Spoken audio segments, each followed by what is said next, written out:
뉴스 공장에서 미 의회 어떻게 돌아가는지 파악할 때 항상 연결하는 통신원 미주 한인 유권자연대 김동석 대표님 한국에 오셨습니다. 안녕하십니까? 네, 안녕하세요. 네. 저희가 여쭤볼 것이 있고 또 대표님이 하실 말씀이 있어서 한국에 오셨는데 여쭤볼 것이 있어서 오신 건 아니고 제가 오신 김에 여쭤보는 건데 먼저 여쭤보고 그다음에 한국에 직접 오신 이유를 제가 여쭙겠습니다. 우선 미국은 탄핵 국면인데 탄핵이 하원에서는 민주당이 다수로 통과되고 상원에서는 공화당이 다수여서 부결될 거라는 건 모두가 다 알고 있지 않습니까? 그죠? 그렇죠. 예. 이건 길게 얘기할 필요도 없어요. 그죠? 근데 제가 궁금한 것은 이겁니다.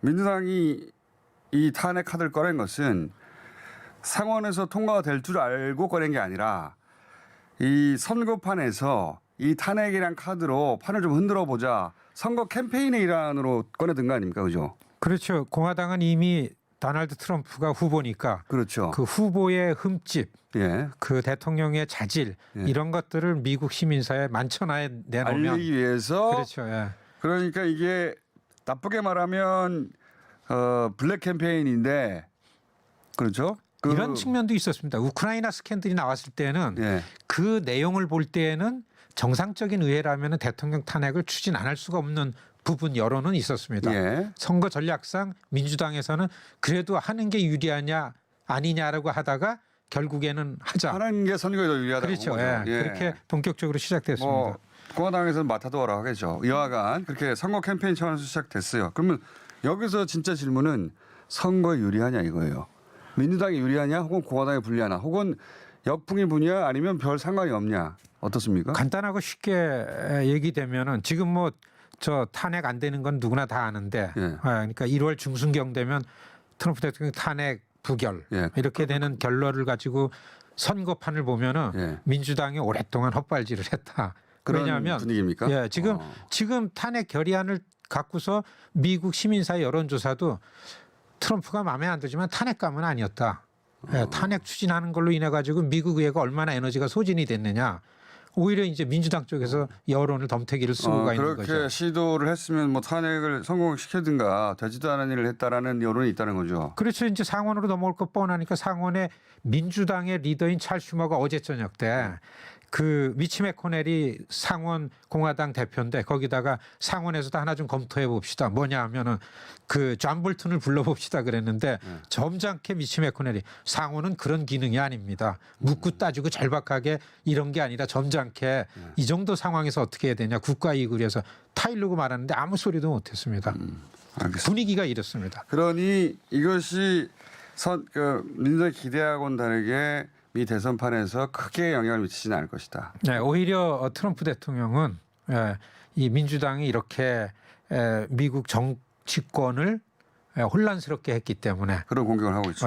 오히려 차기 대통령이 될 사람들을 위해서 내가 이렇게 곤욕을 치렀다. 뭐 지금 그렇게 얘기하잖아요. 어쨌든 중요한 건 이 선거 캠페인의 성격이 강한 탄핵은 그냥 1월 중순쯤 소멸될 카드고 그것이 큰 판을 흔들지는 못한 채 끝날 것 같다. 한 가지 구체적으로 하면은 트럼프가 이기면은 자기가 대통령이 된다라는 스윙 스테이트 경합지역 5개 주에서는 탄핵이라는 얘기가 나올 때마다 트럼프 지지율이 올라갔죠. 그렇죠. 요것만 보고 엔조이했다 이렇게 보는 게 맞습니다. 알겠습니다. 자 그러면 또 한 가지 질문.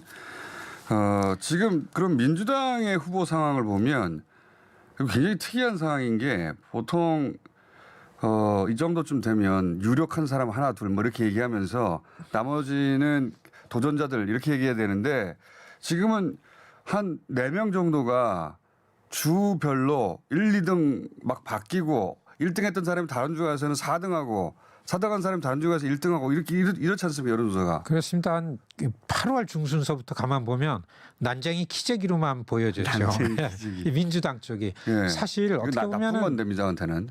국내 와서도 그런 측면이 있는데 공화당 트럼프가 너무 럭키하다. 왜냐하면 자기가 잘하는 것보다 상대당을 너무 잘 만난 거죠. 지금 상황에서. 그렇죠. 민주당이 헤매니까. 민주당이 유력한 한 명과 경쟁자가 있는 게 아니라 한 서너 명 정도가 돌아가면서 각 지역 주마다 그러면 이게 지지자들이 갈라지잖아요. 그렇죠. 이제 정확하게 갈라져 있습니다. 2016년 선거에서는 둘로 갈라서 이겼는데 트럼프가 힐러리와 버니 샌더스. 예. 지금은 조 바이든이라는 이 트럼프의 가장 강적. 예. 사실 본선거 가면 조 바이든이 가장 강한 경쟁자인데 예.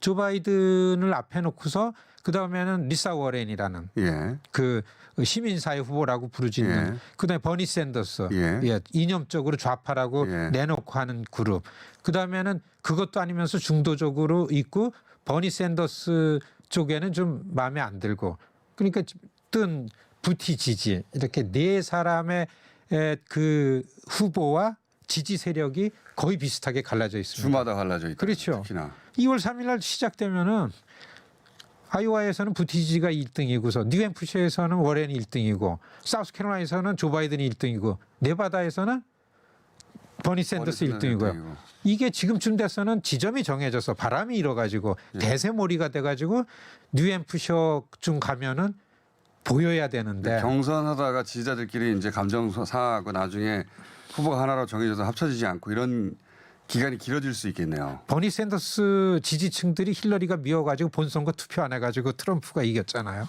그런 현상을 우려하고 있습니다. 아 그렇군요. 그러니까 민주당이 지금 탄핵 카드가 그렇게 효과적이지 않았고 그리고 민주당 후보 진영이 이렇게 나눠져서 유리한 국면이 아니다. 지금까지는 여기까지 해놓고 알겠습니다. 오신 이유가 뭐냐면 미주 한인 유권자 연대 대표로 계시는 그 연대가 그 미 의회에 법안을 하나 만들어내려고 노력 중입니다. 예, 어떤 법안이냐? 입양인 시민권 법안이라는 겁니다. 제가 일단 기본 설명을 드릴게요. 민주당의 아담 스미스 의원과 공화당의 밥 우달 의원이 공동 발의하고 그죠? 이걸 통과시키려고 노력하시는 중인데 내용이 뭐냐면 미국에 입양된 입양인 중에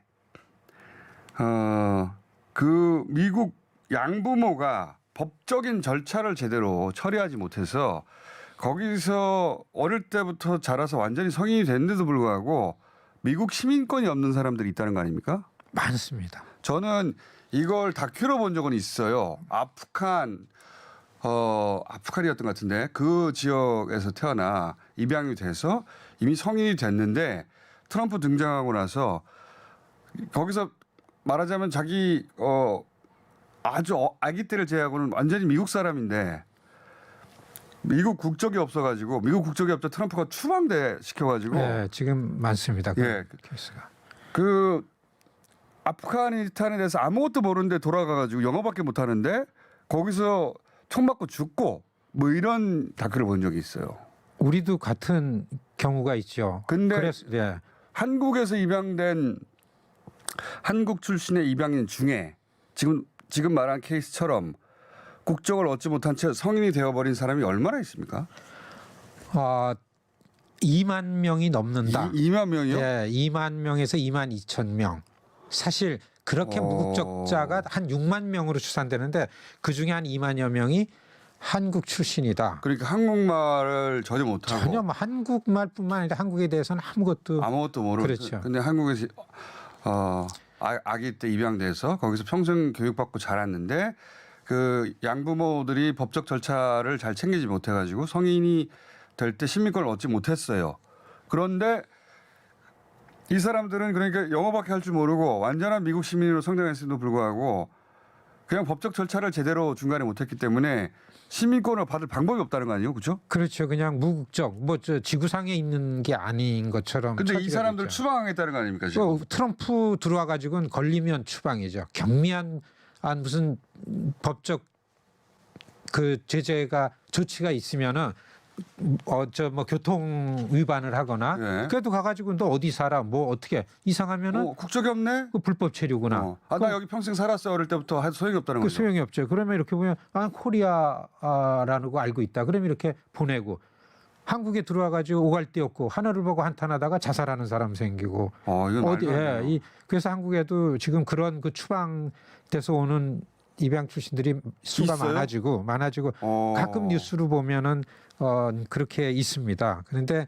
이게 저희가 제가 우리 공장장님이 뉴스공장 미 의회 전담 통신원이라 그러잖아요. 네. 그래 의회 깊숙이 들어가는데 이 문제를 우리가 해결하지 않으면 사실 얼굴 두고 다니기가 힘들더라고요. 왜냐하면 저도 그렇게 생각합니다. 예, 한 12만 명의 한인 아기들이 전쟁 후에 입양이 됐는데 사실 입양이 왜 그렇게 국적이 없나 하면은 원래는 시민권을 부여한 다음에 데리고 가야 되는데 네. 그 당시에 미국에서는 입양 붐이 일으니까 선입양 후조치로 돈벌이 하는 사람들이 바꿨어요. 근데 후 조치를 제대로 안 해가지고. 안 했죠. 그 양부모의 책임인데 이 사람들 그냥 성인이 됐고 예전에 그런 법이 있었지 않습니까? 그 기존의 그 사연이 어떻든 간에 기존에 미국에서 교육받고 자라가지고 18세가 됐으면 그냥 자동으로 시민권 부여하는 그런 거 있었지 않습니까? 그 법안도 있고 예. 그다음에 이 입양에 관해서는 그렇기 때문에 너무나 많은 입양인들이 국적 없이 거리에 나오기 때문에 클린턴 대통령 2000년도 때 입양이들은 무조건 시민권 주자는 법안을 통과시켰어요. 예, 그런데요. 근데 가로 열고서 18세 미만. 막 2000년에 이미 18세가 넘은 사람들은 이건 완전히 뜬 사각지대인 70년대, 거죠. 80년대 갔던 그 입양 그렇죠. 했던 사람들은 마흔이 됐는데 평생을 미국에 살았는데 무국적자가 되는 상황인 거네. 한인 입양인들 대상이 많은 이유가 거기에 있습니다. 2000년대에 18세가 넘은 분들 이 자, 스토리가 너무 참혹합니다. 알겠습니다. 그 사연 알겠고, 근데 지금 나오신 방법은 이걸 이제 이 두 의원이 발의해서 통과시켜야 되는데 그러자면은 미국식 로비를 해야 되는 거 아닙니까? 그렇죠. 네. 미국 의원들을 설득해야 되는데 미국 의원들을 설득하려면 사람들이 필요하고 사람들을 동원하려면 돈이 필요하다는 거 아닙니까? 그래서 후원을 좀 부탁드린다고 나오신 겁니다. 사실 이런 캠페인은 예. 작은 금액으로 많은 사람들이 동참을 한다라는 보이는 게 스트롱 머니가 됩니다. 그게 가장 강하고 그래서 그다음에 몇십 불, 100불 예, 이렇게. 예. 우리가 워싱턴에 있으면서 입법을 할 수 있는 능력이 있는 기관이 몇 안 되는데 왜냐하면은 미국이 이미 그래스루트의 시대잖아요. 우리는 유권자의 기반을 가지고 의원들을 찾아다니니까. 알겠습니다. 어디로 들어가서 이걸 확인하면 됩니까? 그러니까 미주 한인 유권자 연대 라고 웹사이트 우리 포털에서 치면 확인이 그렇죠. 됩니까? KAGC 한글로 알겠습니다. 포털에서 들어가면은 바로 그 연결이 되는데요. 거기서 참여한다. 충분히 모금. 전달됐으니까 네. 너무 걱정하지 마십시오. 자, 그러니까 예, 저 우리 뉴스공의 청취자 여러분들 그 아기들이 비행기에서 입양이 될 때 이런 얘기가 있어요. 비행기 엔진 소리보다 아기들 웃음 소리가 더 큰데 지금 2번 버림받은 사람들이 길거리 있는 거. 알겠습니다. 이게 그냥 이 그냥 법안을 못 겁니다. 이 법안을 아무도 안 하니까 미주 한인 유권자 연대에서 미국 의원 두 사람과 함께 공동 발의한 다음에 이걸 통과시키기 위한 로비 활동을 하겠다. 이 계획입니다. 자, 다시 한번 말씀드리지만 미주 한인 유권자 연대 인터넷에서 검색하시면 홈페이지가 나오고 홈페이지 들어가면 자세히 나와 있습니다. 여기까지 하겠습니다. 미주 한인 유권자 연대 김동성 대표였습니다. 감사합니다. 고맙습니다.